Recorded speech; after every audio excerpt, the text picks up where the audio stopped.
We can't have a normal week in the world of Oxford United, can we? Because it was announced on Thursday that Oxford are now under a registration embargo. Welcome back to Walking the London Road. With all the craziness that happened last week, Con and I decided we need to get an expert in this. Liverpool University professor and co-host of the Price of Football, Kieran Maguire, has joined us to talk about all things Oxford United's embargo, what it could mean for the rest of the campaign, and so much more. Kieran, thank you so much for joining us. You certainly had an interesting day of things, haven't you? It's been pretty non-stop. There's been issues with Hull and Shrewsbury and Lincoln and a few others. We do seem to now have a 365-day-a-year story line when it comes to football and money. It never used to be like that. Yeah, the jumpers for goalpost glory days no longer, sadly, with us.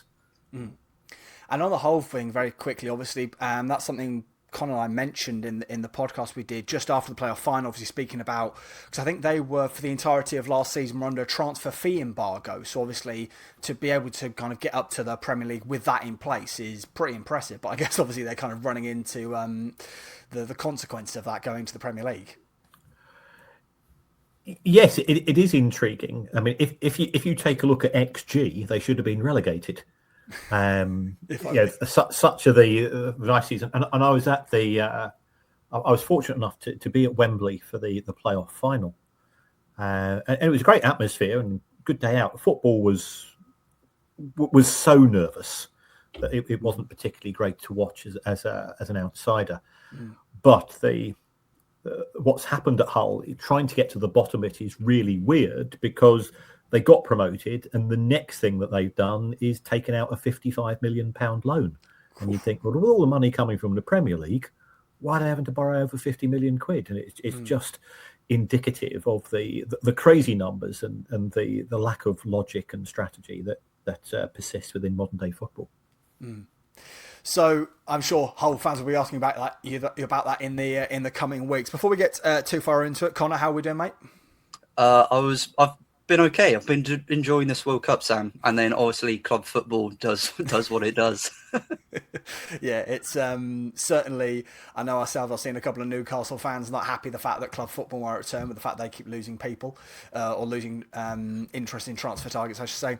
Before we get too far into it, please remember to like, comment, and subscribe, folks. Really helps out the channel in the algorithm. Connor's socials, as always, are linked on screen and in the description below. And of course, check us out on YouTube and soon to be Spotify. So, Kieran, again, thanks so much for giving some of your time. I want to start with making sure we understand the situation, because obviously you spoke on BBC Radio Oxford on Friday, and I listened back a couple of times and I couldn't quite suss out what was going on. But so if you can just confirm or deny whether we've got this right.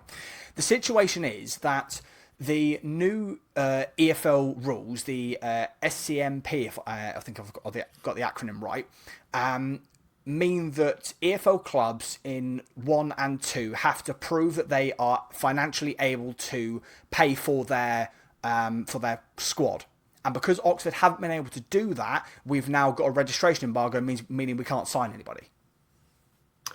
Yeah, I mean, I don't know who devised the rules, but they certainly are very harsh for a club that's just been relegated from the Championship.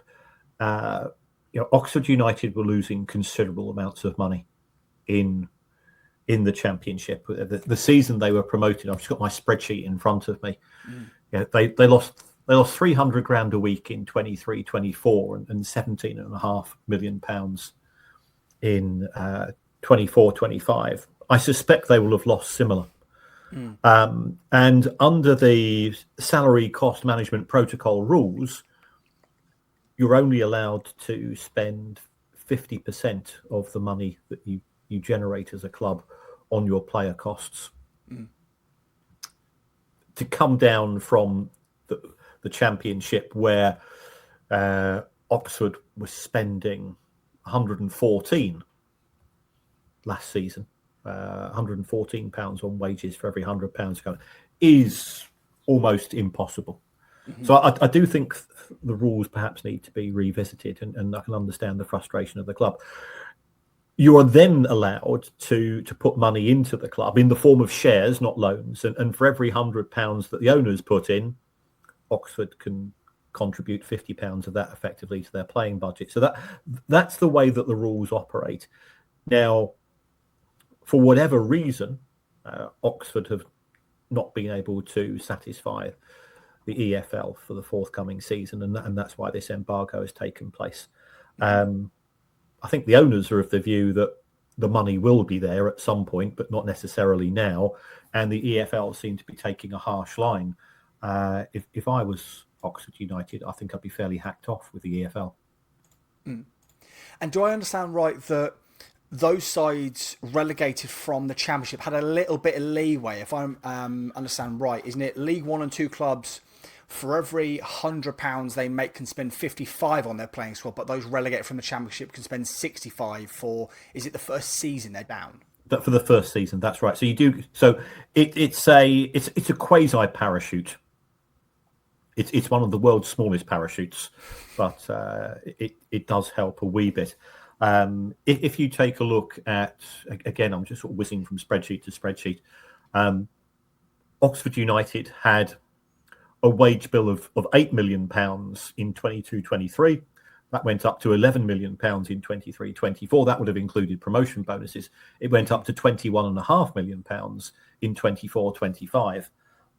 To get that down to a level which is realistic, Oxford are likely to have revenue of around about £9 million, perhaps 10 if they're lucky.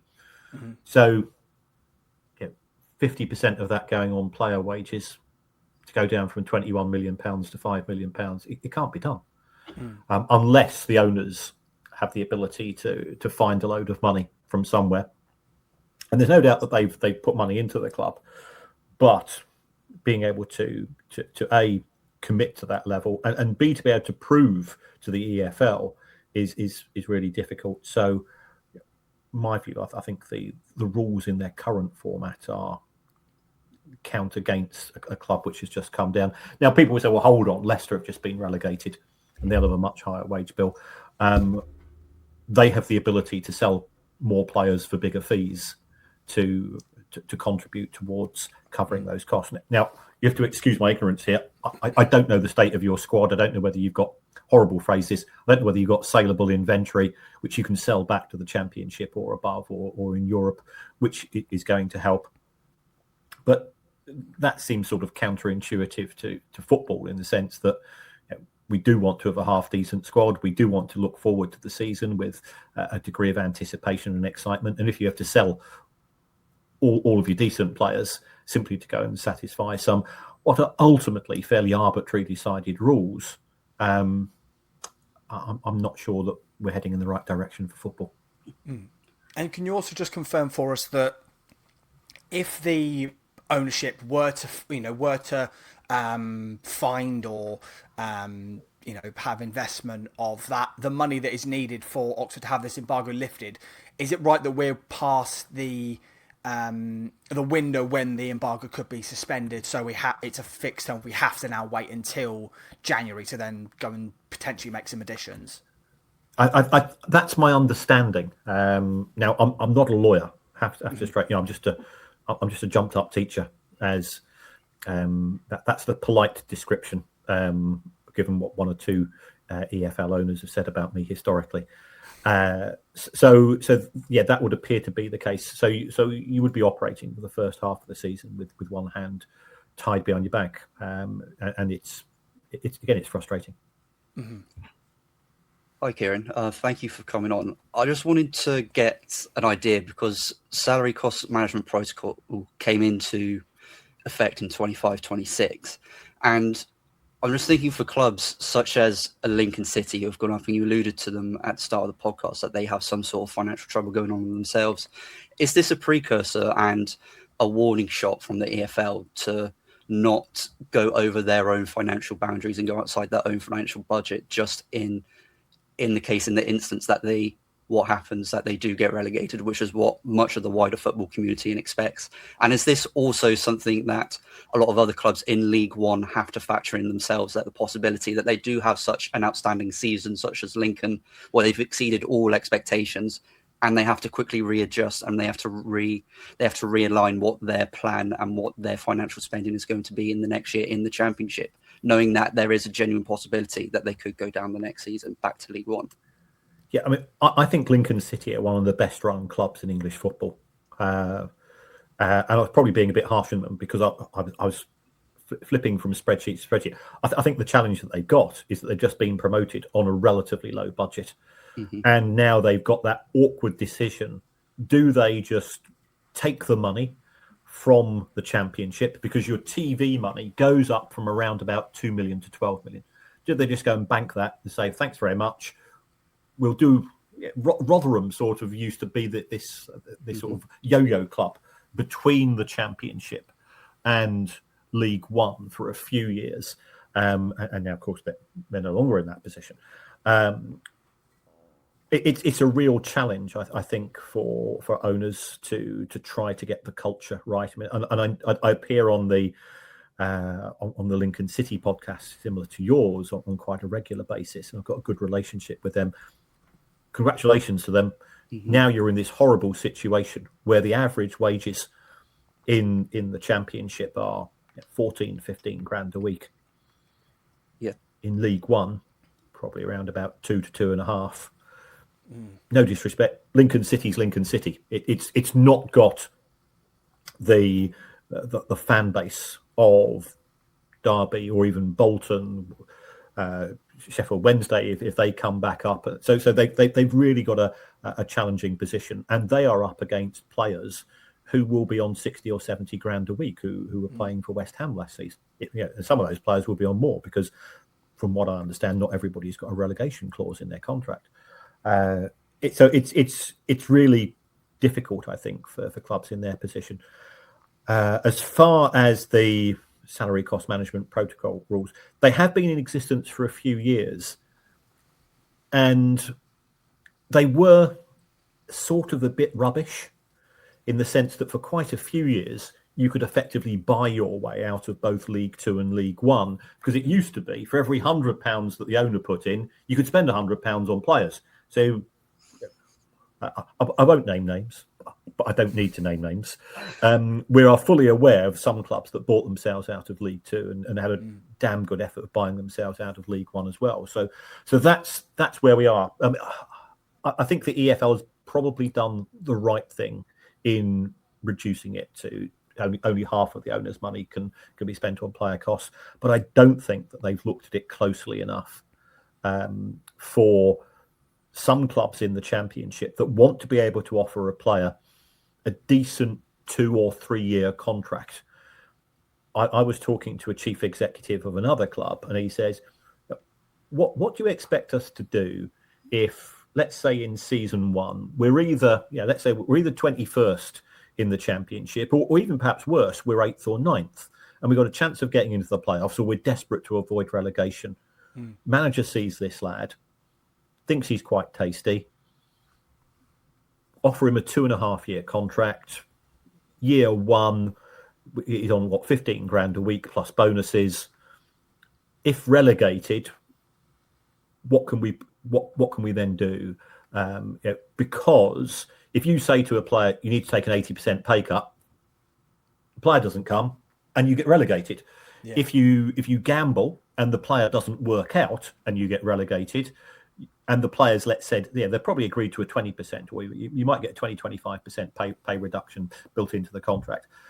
You're still paying them 10 or 11 grand a week for the next 2 seasons.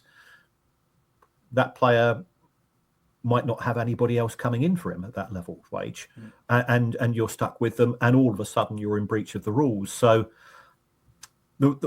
it's really frustrating. I'm not being rude to Oxford United. You did spectacularly well to get to the Championship. Yeah.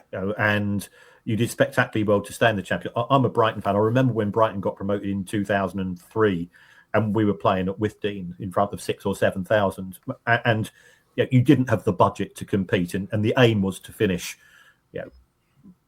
in the top half of the bottom six, if you know what I mean. Yeah. Just to avoid relegation. And then you go down, and that's when the problems start. And I think this is the issue here. And all of the upswing in terms of the progress that the club has made has now reversed. Can I just...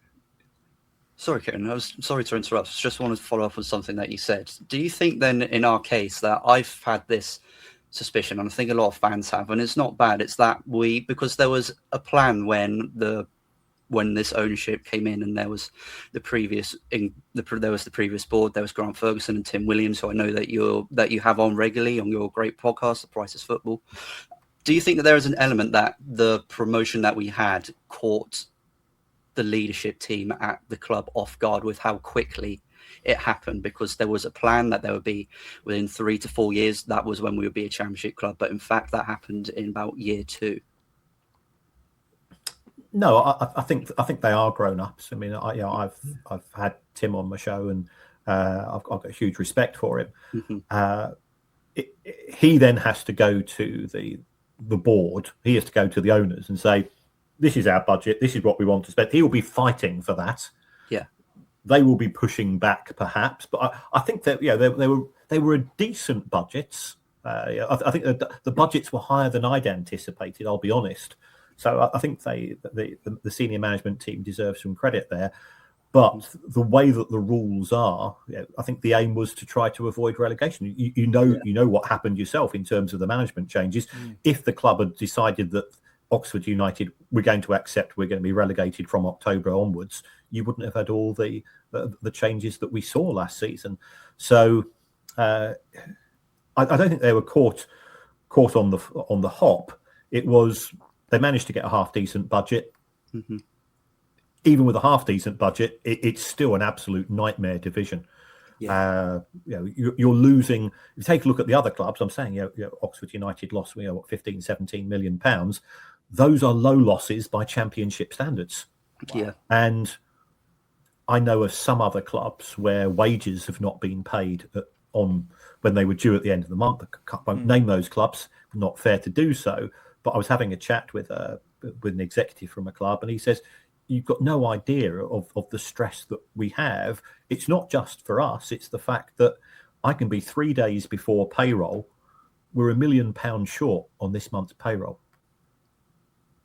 And we're phoning the owner and he's not picking up the phone." Does this mean he's not going to pay the wages? Does it mean that he's got distractions because he's successful elsewhere? A lot of the time, the owners are based overseas.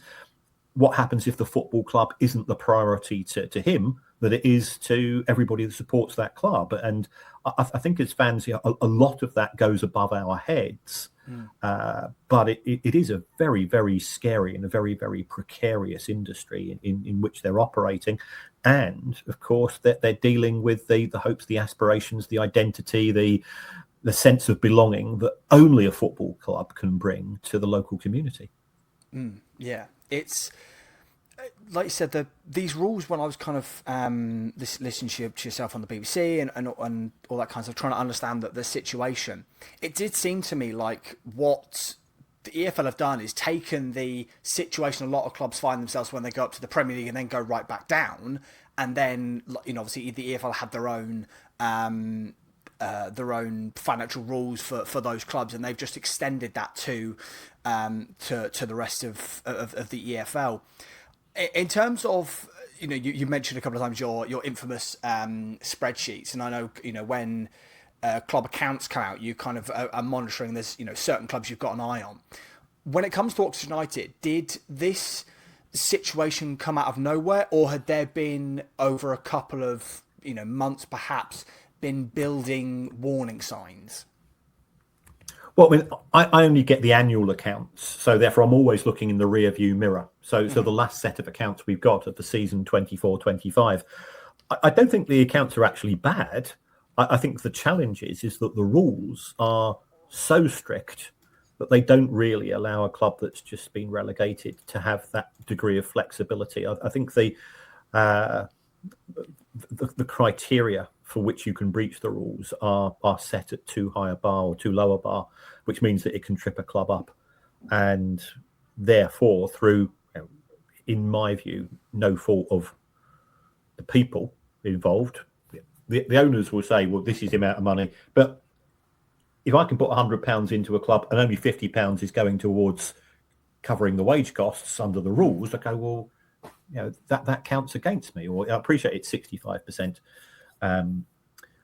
for the relegated club, but even so, it's still very challenging. And you can be what we often refer to as asset rich, cash poor, in the sense that having wealth is one thing. Some of us have got houses, some of us have got other things which have value, but doesn't necessarily mean that you can go and cash those in straight away, because if I cash in my house, I ain't got anywhere to live. Yeah. And that's the type of challenge that we face. Kieran, well, you know what the best case scenario is for Oxford United? So the best way that we see it, the best case scenario is that everything will get sorted by the time that the January window comes around, and we'll be able to start purchasing players and start registering again. I don't want to scare or fearmonger Oxford United fans, but on the other end of the spectrum, what is the worst case scenario if it gets to past January and we're still in the same situation that we're in today? Well, it comes down to the owners. It comes down to whether the EFL are going to show a bit of flexibility. And we did see with Sheffield Wednesday going into administration, and there was a genuine fear that they could start next season with a 15-point deduction in League One, that the EFL does have the capacity to take a look at the bigger picture. If you take a look at the three clubs that have been relegated this season, Sheffield Wednesday had a points deduction for a breach of financial rules. Leicester City had a points deduction for a breach of financial rules. And Oxford United are starting next season with a transfer embargo, i.e. effectively. Does that not say more about the rules than it does about, because I don't think that all three clubs have got bad owners. Sheffield Wednesday did. I'll quite happily say that. Yeah.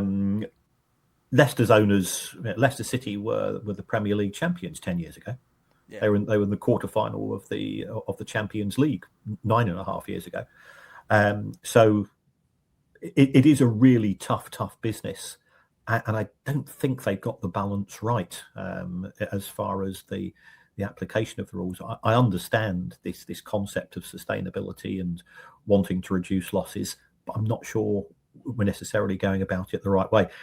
Having said that, if I had a magic wand, could I make things better? For every solution that creates a new problem, I'm fully aware of that. But I think there are things that could be done to improve the lot of football. The question that I think that a lot of fans will have at the back of their minds. So I'm sure, as you're fully aware, we have a new stadium that is on the horizon. At the moment, the figures running around have been rising. When it was originally planned, it was at around 100 million, and now other things happen in the world. So the price of metals has gone up, the price of materials has gone up. So the last report was looking at around 150 million. But we've been told that what's happening at the moment won't impact the financing of the stadium build, but would it have an impact on the rates banks are willing to give us, as they're aware of the issues that we have at the moment, meaning that it could actually exceed what the last valuation of the construction would be? Well, I think you've got to look at how the stadium is going to be funded. I'll have to plead ignorance here that I don't have that knowledge. I would be surprised if a traditional bank would lend money to a football club to build a new stadium. Yeah. When banks lend money, they do a risk assessment. They do a credit check. And if you've got a business which is losing £300,000 a week plus for the last 2 years, in an industry which is emotional, I once did an investigation into a football club on behalf of a bank, and my recommendation to the bank was, you've got a real problem here. The board wouldn't listen to common sense. and I'd written a report, and this is going back a long way. This is going pre-mobile phone days. I've been in teaching for a long time, but before that, I used to do a bit of this accounting nonsense. And I remember phoning up on a landline the bank manager and says, well, I can't persuade the owners and the board to do anything which I consider that they need to do. I've written a report. I've recommended that you put the club into administration or similar. And then the phone went silent for a few seconds, and the bank manager said, any chance you could bring the report over and we have a chat about it? And I thought, that sounds a bit strange. He said, yeah, sure. Do you want to come to my offices? Do you want me to go to your offices? He said, no, any chance I can meet you down the pub? And I'm going, this is a bit different. Went down the pub, and he was perfectly candid. He said, okay, we've got two big problems here. A load of my customers support this football club. If I put this football club into administration, they're going to take their custom to Barclays, NatWest, TSB, whoever it's going to be. They're going to take their money. So I'm going to lose loads of other customers. Secondly, I support the club, which isn't an issue. I'm a professional, but my kids are 7 and 9. They go to the local school. If their dad is the bank manager who puts the local football club into administration, we're going to have to move town because they're going to get teased, they're going to get bullied, and so on. And we managed to work out a solution whereby we phoned up the football club. We said, we're coming across with the report and we're going to play good cop, bad cop.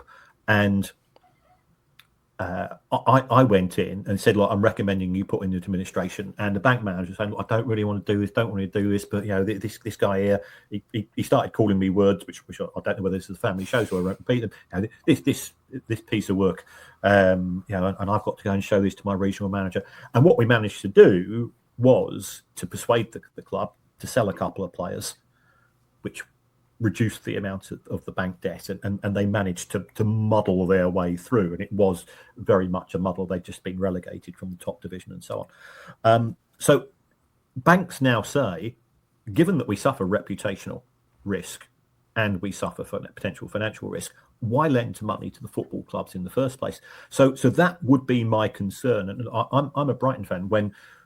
When Brighton had this idea for a football stadium to return to Brighton after they'd been playing at Gillingham, I did the sums at the time. And I said it doesn't work. And at the time I think they were aiming for a 20,000 capacity stadium. I've done the sums. I know much. If they're going to borrow, this is the interest rates involved. I just can't see it working. So whether the cost is 100 or 150 million pounds, my concern would be, where's the money coming from? And I don't think I think you will struggle to find Mr. Tompkins at the local branch of Lloyd's saying, yeah, come on, lads, yeah, we'll give it to you. It just, the numbers don't work out. Football's a really stupid industry. You're paying interest on that loan 365 days a year. You've got 23 home games in which to cover it. It doesn't make sense. So are the owners going to put money in themselves in the form of new shares? Are the owners going to give the club an interest-free loan or a very, very low interest loan? I think those would be the considerations there. So I know nothing. I've got no special hotline to Tim or to anybody else. But for me, I just don't see how bank lending would work. So therefore, I don't see relegation as being a downside of this. The owners have either got the money or they've got the money ring fenced for future reference, and ideally we go from there. And my own observation, and you will have been to some of the newer stadiums as well, it tends to be build it and they will come. You look at all of the new grounds. When Derby moved from the old Pride Park to the new Pride Park, they sell out most weeks. So you've got good facilities. Coventry City, of course, just been promoted to the Premier League again with a relatively new stadium. I'm a Brighton fan. New stadium. They're in. Lastly, you want to hear is they're in the Premier League as well. So there can be a positive from it. At the same time, there's only 20 clubs that can be in the Premier League, and there's only 24 clubs that can be in the Championship at any one time. So it's not necessarily a case of everybody build a new stadium and all the problems are solved. But having a multifunction stadium, which is generating revenue on far more days than 23 home games a season, is the way forward. But as you rightly pointed out, we're living in a world in which material costs have gone up, labour costs have gone up, labour taxes have gone up. That's not Labour Party taxes, the sort of employment taxes have gone up, and overheads in the form of insurance, heat and light. It's a horrible, horrible time to be involved in a big real estate capital expenditure project of this magnitude. So I just wanted to cap off a couple of final player-related stuff, because you mentioned obviously what the ramifications could be if this is not sorted by January, but presuming that this affects, we heard today from Jerome Sale of BBC Radio Oxford that it's not just that we can't have free transfers, we can't get loans, we can't offer players new contracts. From your understand, obviously, as you mentioned, you're not a lawyer, so this might be buried in the fine print somewhere in the regulations. Obviously, because within Oxford United, we had a playing squad last season, and there were members of it that either were not picked in the case of Greg Lee, or we had players out on loan. If they are able to feature, because we've heard that Frankie Kent, our new signing, isn't registered. He's not going to be able to be because of a window that has passed to get him involved. And there was some confusion within the fan base as to kind of to what degree those already contracted at the club but were not involved last season will be affected. Well, if you have signed a contract and your registration is lodged with the EFL and the Football Association, you're allowed to play football. Otherwise, it's restraint of trade. So, a player that didn't feature last year, but he's on a 2-year deal, I don't see that being a problem at all. Okay, and then the other one is about the horrible potential eventuality of a emergency loan, specifically for goalkeepers, because at the minute we've got Jamie Cummings, our number 1. We sold our number 2 to West Bromwich Albion. Simon Eastwood, who's 37, is a player coach, and then we've got 2 youth team players. Presuming this embargo would also impact the ability for the club to get an emergency loan, or would it be a case of an appeal would have to be kind of lodged with the EFL for special dispensation? Again, I think that's more sort of football law rather than football finance. The EFL are not out to get Oxford United, and they fully understand the unique position of a goalkeeper. So I think there will be some form of solution to that, should it arise, is my gut reaction. But I'm doing that from, I'm on reasonably good terms with the EFL. Yeah. Got to know them. They're bigger football fans than you realise. Mm-hmm. And there's while you were speaking about kind of obviously the situation with the new rules and that kind of thing, something sprung into my mind that obviously these new rules, like you said, have been in place for a couple of years. Obviously, in the time since then, we've had the independent football regulator come into place, and I wondered from your from the knowledge you have, and like you say, speaking to people within the EFL, if, because certainly from a fan's point of view, and I'm sure it can seem sometimes the same in the Premier League with Brighton. It seems that kind of the leagues are rushing to get rules in place so they don't have it imposed by the regulator. I mean, my understanding with the regulator is that they want to set up a licensing system to try to ensure the sustainability of the game. And they want to work with leagues and with clubs. My personal view on the regulator is it's the least bad option that we have. And the regulator was easily avoidable. All that it needed was the Premier League to offer a wee bit more money to the EFL. the EFL would have fallen in line. The Premier League don't trust the EFL. They think that Rick Parry will trigger the backstop appeal, even if they do give an offer to the clubs in the EFL. The EFL say, well, if we signed a deal, we've signed a deal, but there's such a lack of trust between the organisations. Nobody's able to get a deal over the line. The regulator wants football to solve its own problems, but it says we do have a big stick which we will get out if you don't make some progress. Equally, if we take a look at what has happened in League One, and I do have some sympathy for some clubs in terms of tightening up the rules, the average losses in League One have gone from around about £2 million a year 4 or 5 years ago, certainly just before COVID. £2 million a year, still a lot of money, but they've trebled to between £6 and £7 million a year. Wow. Now, there's been some spectacular losses included in that. Birmingham City were promoted in 24-25 on the back of losing £39 million. Wrexham lost a fortune, which I appreciate goes against the narrative of the great underdog story. And that's not a dig at Wrexham. What they've done is absolutely magnificent in many ways. And I'm sure many football club fans would just wish that Rob and Ryan had rocked up at their club instead of that of Wrexham. They did turn up at they were alleged to have turned up at Hartlepool and were told where to go. But I don't know the validity of that story. So because of the increased losses, we do have these much harsher rules, but I don't think that they've been thought through for those clubs that have just been relegated. Yes, there's a bit more leeway, but it ignores the fact that you've got existing financial commitments in your payroll. And that's nothing really to do with IFR. Well, the fact that, like you say, the fact that they were so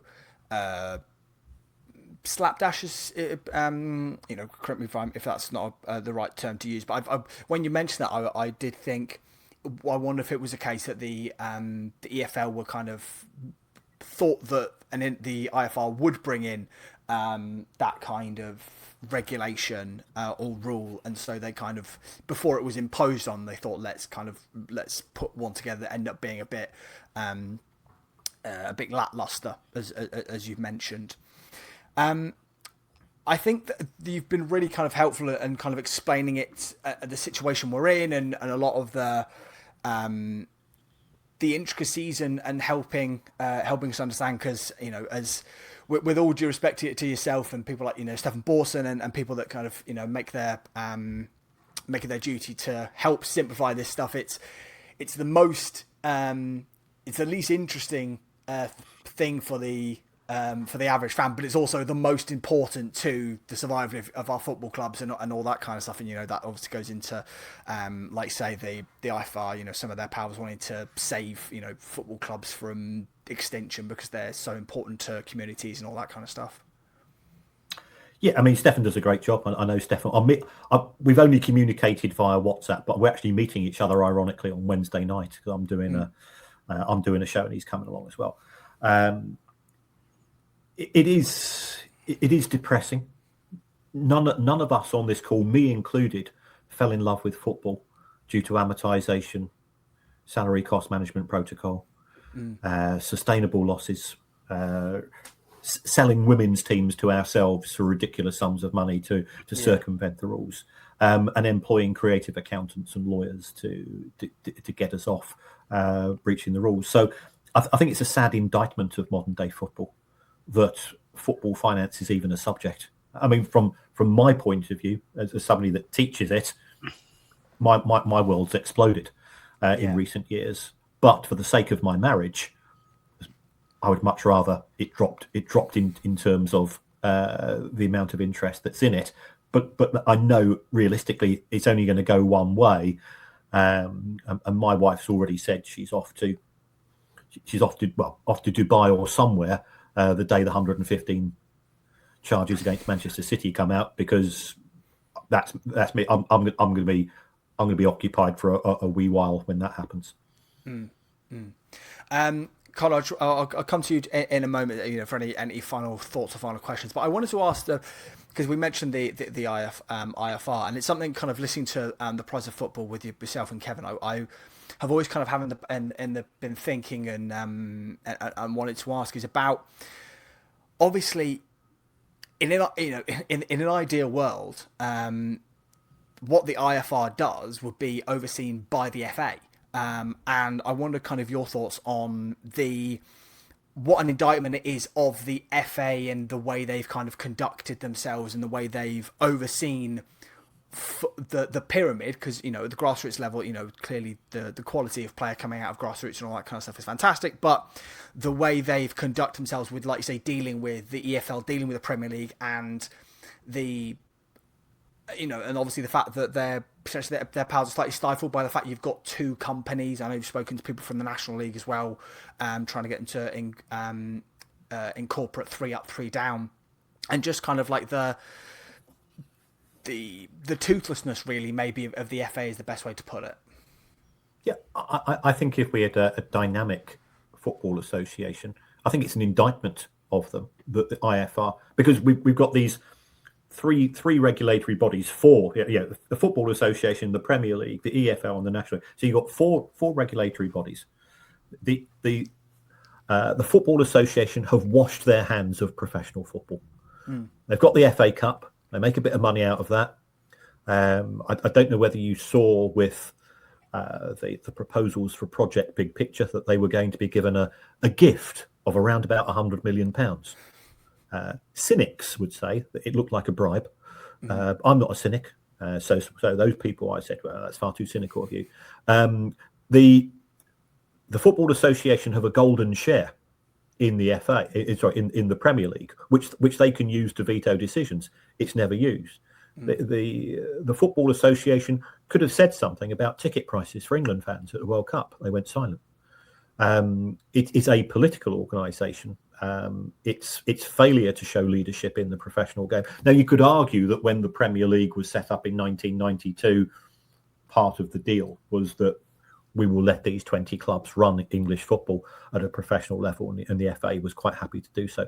But yes, a strong FA in the way that we do of a strong governing bodies in the likes of Spain, and Javier Tebas is mad as a box of frogs, but at least you do have rules, and those rules are enforced, and they are enforced independently of the clubs.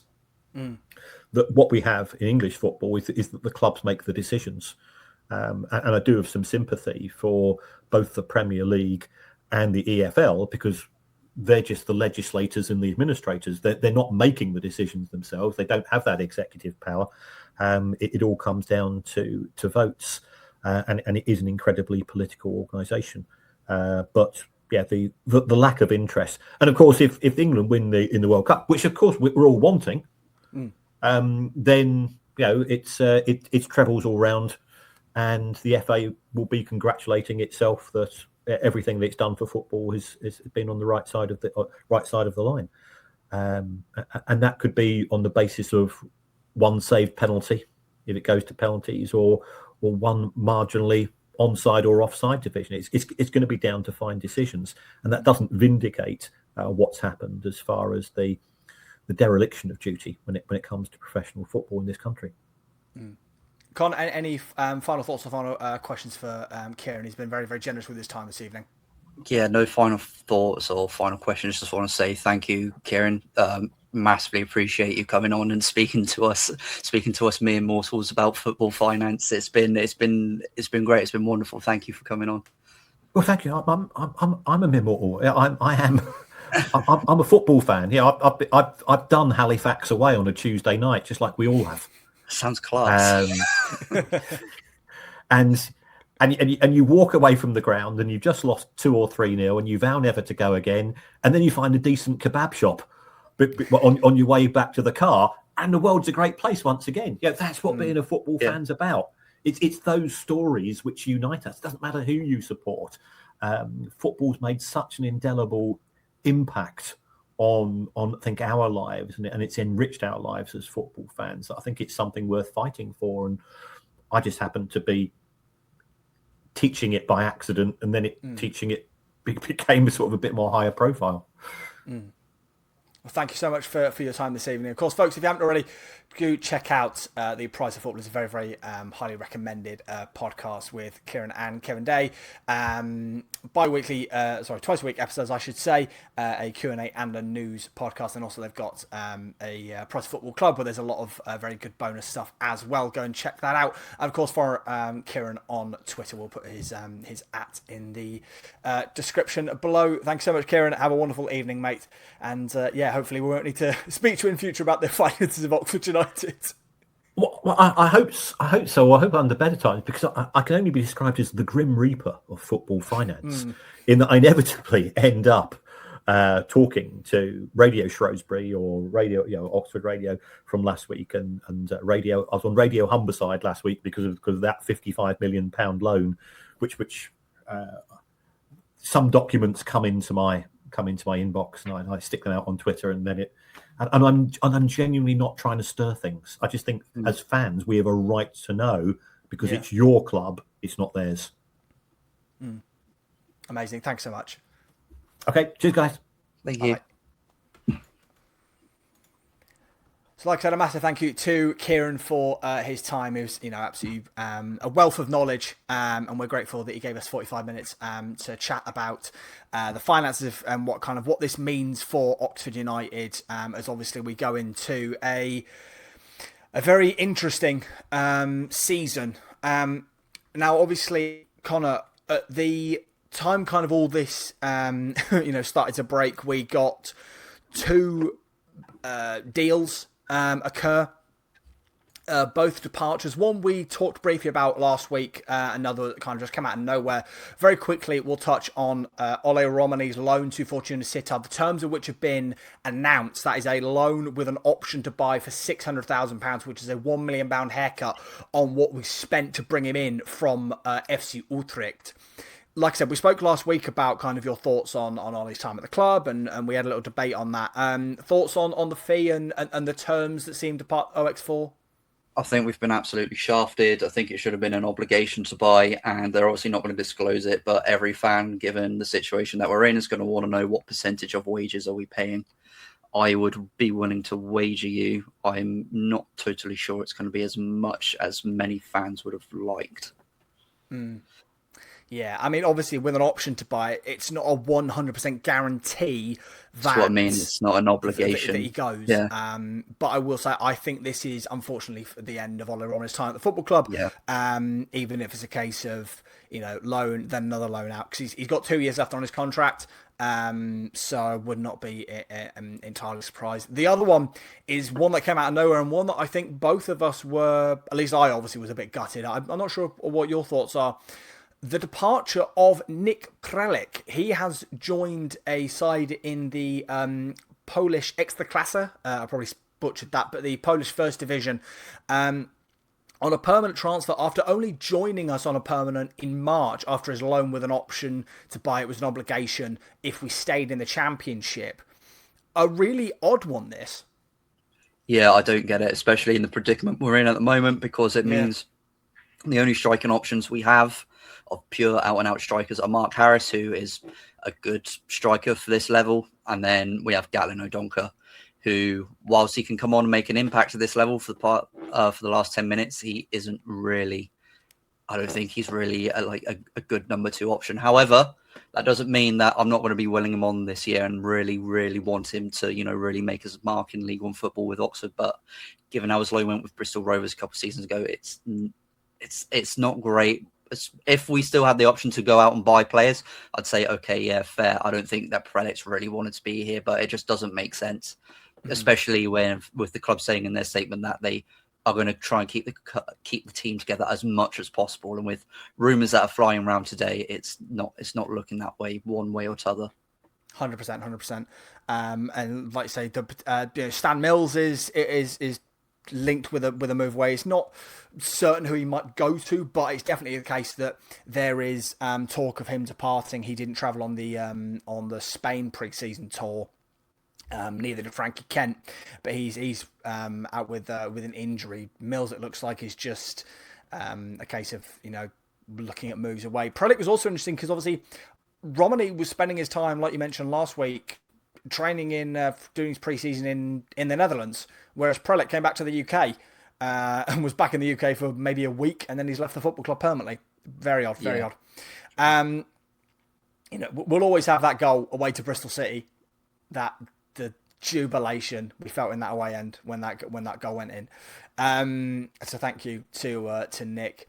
And then finally, in the little news roundup, is the thing we were all looking forward to, and I won't lie, I thought we were going to struggle to get to this point. I thought, given our financial situation, we might not have the money to pay Macron.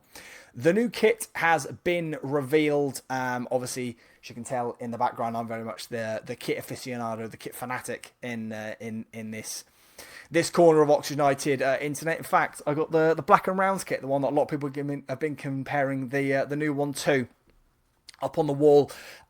Just very briefly, Connor, I know it's divided attention in the fan base. I really, really like it. I'm torn on it. I'm not 100% convinced. I like the sleeves.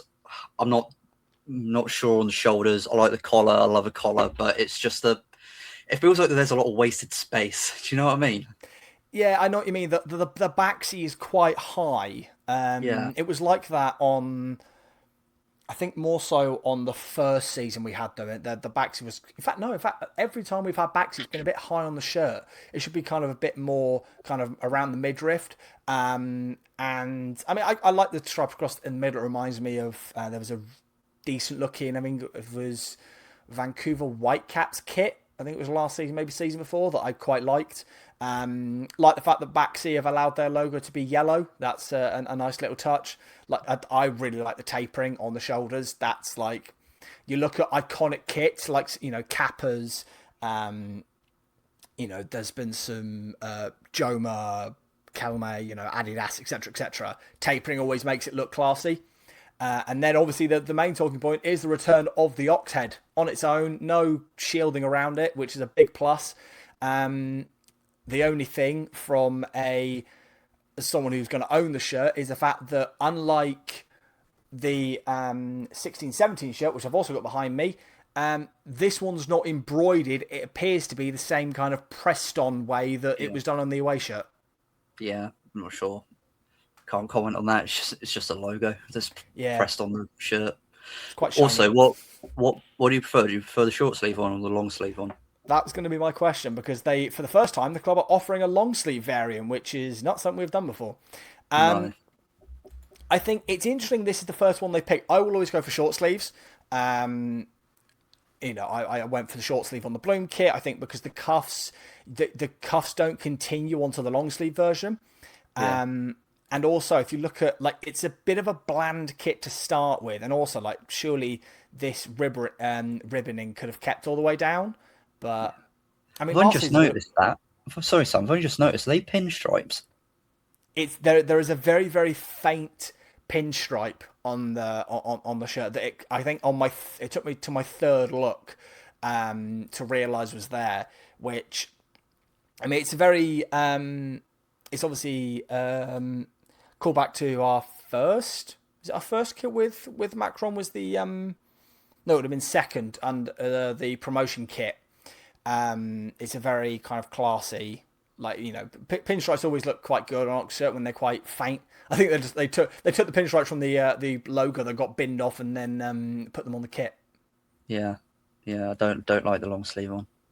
No, it's a waste. Like, last season when we had the Thames kind of detailing all the way down will look class, but they've just kind of, it's a bit of an odd one. But obviously, that's something that we always get subjective about kits, because it's, even though it's really just a bit of fabric with a logo and a crest on it, it's the uniform of an Oxford fan, really. But I know a lot of fans have been hoping that the away and third are a bit more out there. Yeah, I would not be surprised also if the floral kit that was supposed to be limited edition ends up becoming our third kit. Like, would not be surprised whatsoever. Yeah, I do know what you mean. It would be. I wouldn't be against it, given it's only been featured in a behind closed doors friendly so far. Also worth noting that Will asked us to mention that he said if it had the same colour as last year, he would have bought it 30 seconds after launch. Which I do get. I think a classic kind of collar would look really nice on that shirt. Yeah. But anyway, I was going to say it's been a relatively quiet one compared to last week in Oxford United news, but obviously we've just spent the last 45 minutes talking to Kieran Maguire about the finances of our football club. But the next kind of couple of weeks are going to be really weird for us, aren't they, Connor? Because obviously the players are in Spain for a warm weather training, even though they could just do it at home, given it's it's warmer here than it is in Spain. But I think it's going to be a really nerve-wracking couple of weeks of this window because obviously we're not going to bring anyone in, but there's going to be all sorts of rumours about people leaving the club, and I don't think we've kind of mentally prepared for what this summer's going to entail. No, and it's going to be our club's going to think that they can, especially clubs in the Championship, maybe even the Premier League, think that they can lowball us when it's not the fact that we're running out of money. It's the fact that somewhere or another owners there's a breakdown and aren't putting in the money. So yeah, it's going to be interesting because I'm sure that there'll be a lot of undisclosed fees, as it seems to be nowadays in League One, as we do around in League One and in the Championship. So yeah, it's going to be nervy. But I think that all that fans could say was, Lord help the board if they do sell our better players after what they said in the statement that they released when this initial embargo was announced by the club. Yeah, well, you go back 2 weeks before that when Ed Boldrum was saying it's very much about keeping players and not selling them on. But like we said, go listen to the last 45 minutes because I think that they do a much better job of summing up kind of where we are and what will be happening over the next couple of weeks for us than any additional comments we can make. Thank you so much again to Kieran Maguire for giving us 45 minutes of his time. Very, very generous of him. And thank you, folks, for watching this week's edition of Walking the London Road. We were scrambling a bit, obviously, to get all this in place, so we hope you enjoy it. Your support continues to be absolutely sensational on the pod. And if you haven't already, like I said, please like, comment, and subscribe. Ring the notifications bell so you're aware of when our next episode goes live. Follow us on socials at the handles on screen and in the description. And we'll see you next week for another episode where hopefully we've not got some potentially club-destroying news to talk about. We'll see you later.